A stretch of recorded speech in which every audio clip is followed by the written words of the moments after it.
Hey, welcome back to Working Yard Will. This is Will. So it's time to bring the big guns out, uh, so to speak.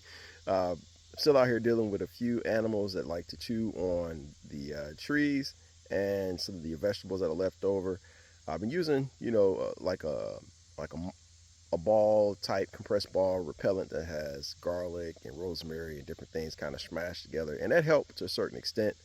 But now the animals are just hungry. So in particular, my cherry trees that I've been working on early in the year to try to get two of them in the ground.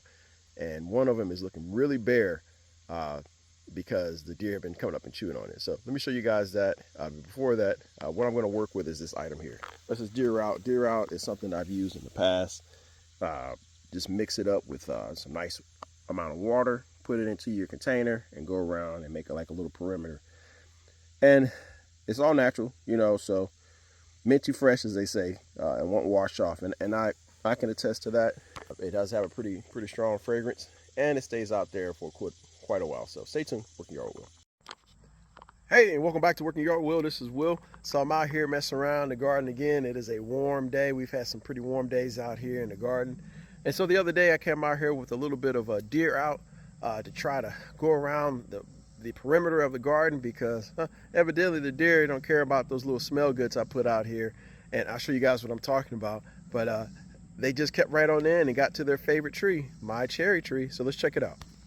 So make my way up to the garden. I actually came out a little earlier to do a little watering, as I mentioned. Try to put a little water around these trees. I need to thin out this peach tree. It's looking pretty wild looking. Got quite a few crossing branches. And remember, I'm trying to keep it at a certain height, so that's going to get reduced. Same with this apricot tree. That big peach tree out there, I'm going to thin out a little bit more. The nectarine tree is doing pretty good.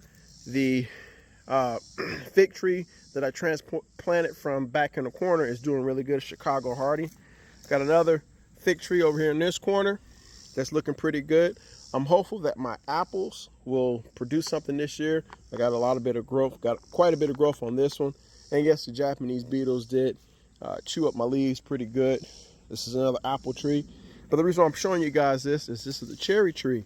End up picking up this cherry tree early in the year, and it was looking really good. Had a lot of blooms on it and everything, but I didn't get any fruit. And the reason why I didn't get any fruit because I didn't have a second tree. So now we have two trees. They need each other to pollinate. I trimmed back this tree, and it needs a little bit of water. That's why we got some water on it. But over here, as you can see, this tree has some nice growth, but I didn't do this trim back, although it's okay because I plan on trimming it back anyway, but not this heavy. The deer went crazy over here, chomping. As a matter of fact, there's a deer hoof right here in this area. So I went around and I sprayed the tree with some diatomaceous earth, went around the perimeter with that deer out, even up here in these areas, in these woods, with some more of that deer out, because I'm sure they walk back and forth and crawl under the ground to get chomping on this cherry tree. We'll see if that keeps them out. Stay tuned. Working Yard Will.